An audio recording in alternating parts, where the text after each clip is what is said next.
I, Alan Peter Shram Cayetano, having been elected to the position of Senate President. Hindi nagpalit ng liderato para sa impeachment. Hindi totoong pinapakalat ng mga nabulaga. Ito this time, medyo nagkabulagan. Ang impeachment ay labanan ng numero. Hindi ang mga Duterte aligned ang dapat mangamba, kundi ang mga sa umpisa pa lang ay may hatol na. Ang sinasabi, sir, ng ibang mga kritiko, itong Senate leadership shake-up ay tungkol lang daw sa impeachment. Lahat na i-connect. As I told you, may 12 kami. Si Bato is 13. So kahit nawala naman siya, ang pinag-uusapan dito is whether or not you will be able to get 16 votes. Hindi siyang pagmumulan ng 16 votes. Wala siya doon eh. 12 kami. Bakit kami magkuku? May 12 na kami kung ang pinag-uusapan lang natin ay impeachment. Actually, 9 lang ang kailangan para ma-dismiss. Yes, 12 kami. So it's more than the required votes. But that's not the point. Ang ano kasi pinipilit nilang i-connect doon. Kaya ako natatawa. What is the connection there? Gusto pang ipa-inhibit ang mga tinatawag nilang Duterte-aligned senators. Nananawagan pa ng partial kuno at pagiging patas, pero sa publiko, may mga pahayag na hindi makakatakas. While VP Sara is in power, the threat of a full-blown Duterte comeback is still a very real and present danger. Bakit ganito ang desperasyon? Bakit hindi maikubli ang tigil? No. Bakit natataranta ang lahat? Mr. Speaker, I move to endorse to the Senate the resolution setting forth the articles of impeachment. Narito ang pagsisiwala. Noong April 22 sa Soler, nagkita si Tito Soto at House Speaker D para pag-usapan kung ano ang papakialaman sa 1987 Constitution habang nakaupo si Bongbong Marcos. Kasama ni House Speaker D ay si South Cotabato Congressman Ferdinand Hernandez. Kasama ni Soto ay ang dating Senate Secretary na si Mark Mendoza.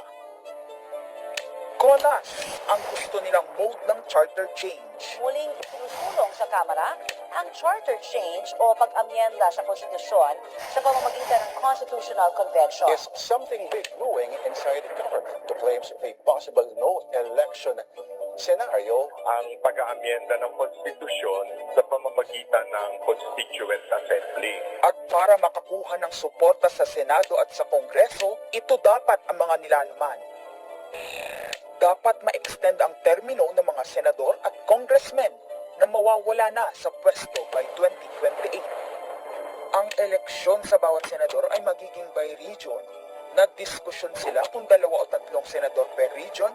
Kinumpute nila kung mayroong 18 regions, nasa 36 o 54 ang magiging senador. Lumutang din ang usapang para hindi makaporma si Inday Sara sa 2028, gawing 50 years old ang edad ng pwedeng tumakbo. Pero nagpanukala rin si Soto na pwedeng gawing 35 years old para kay Vico Soto. Dahil ipagmamayabang niyang kayang talunin nito si Inday Sara. Meron ako idadagdag, maganda, Vicky. Ibaba natin ang edad ng presidente to 35. Magagaling ng bata ngayon eh. Magagaling eh. Ibigay na natin sa mga kabataan na patakbo nitong bansa. Baka puro matinupay, mailagay natin. Baka sabihin nila, Senator Soto,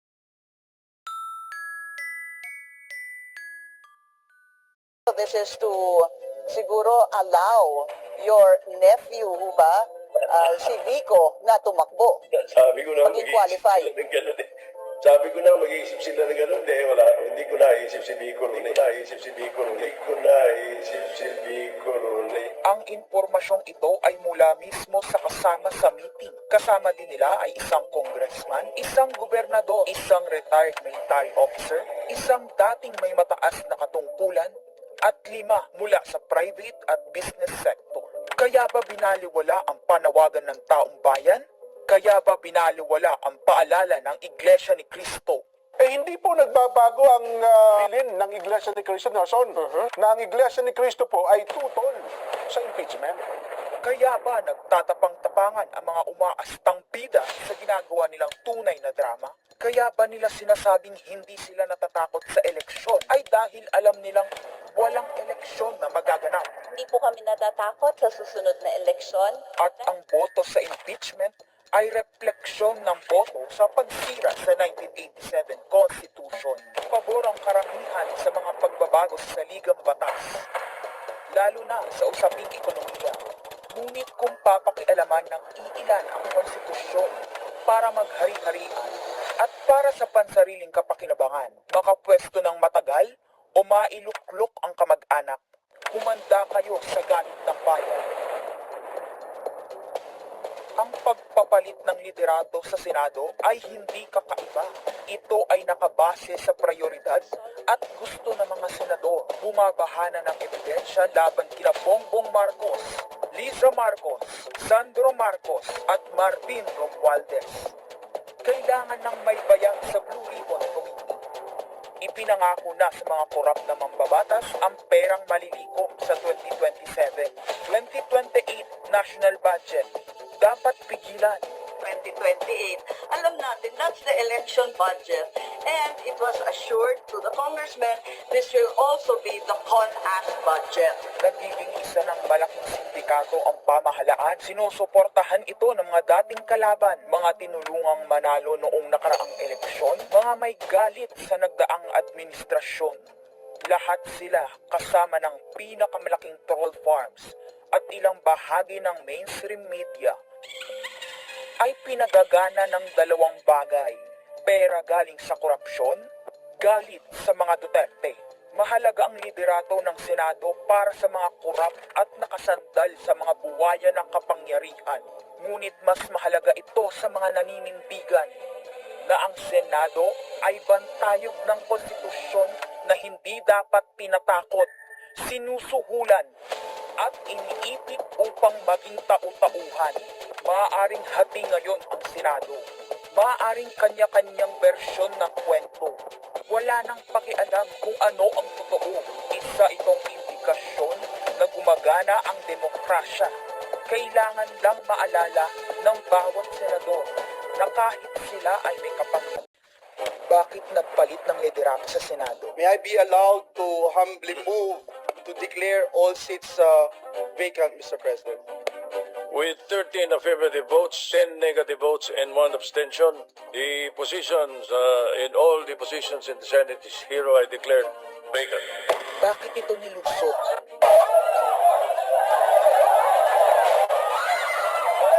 Bakit patuloy ang pananakot? Talagang garapalan. Obvious na obvious. Hindi isa-isa ang majority. Bakit may panggigipit? Pinakakasuhan ng Ombudsman si Senator Rodante Marcoleta ng plunder at indirect bribery. Bakit may pambabaluktot ng kwento? Nililito nila ang publiko. Ang kainan ay naganap alas 4 ng hapon. Ang barilan alas 7. Nagmamalaking lang may nangamusta na si Camille Villar ang unang nag-update. Saka sila nag-reply. Last convo, 4 p.m. Next chat, 10 p.m. Bakit may demolition job? Bakit may pait? Bakit hindi matanggap? Napakaraming bakit. At narito ang mga sagot. Pero bago ang katotohanan, wasakin muna natin ang kasinungalingan. Indikasyon na gumagana ang demokrasya. Kailangan lang maalala ng bawat senador na kahit sila ay may kapangyarihan, hindi dapat nila malimutan magpakatao. Sa kabila ng lahat ng problema, pinakamababang halaga ng piso sa kasaysayan, mataas na bilihin at gasolina, kawalan ng trabaho, halos wala nang makain, nagpapakamatay na mga magsasaka. Ang inuuna ay politika, impeachment at kung ano-anong propaganda para mabalik ang kontrol sa Senado ng mga nangako na maisakatuparan ang pagpapahaba ng panahon sa kapangyarihan. Kung magde-deny yung mga nandoon sa meeting na yon at pabubulaanan yung aking sinabi, then sasabihin ko kung sino ang nagsiwalat sa amin. Kasi magugulantang ang buong bansa pag siniwalat ko kung sino yung nagsabi sa amin.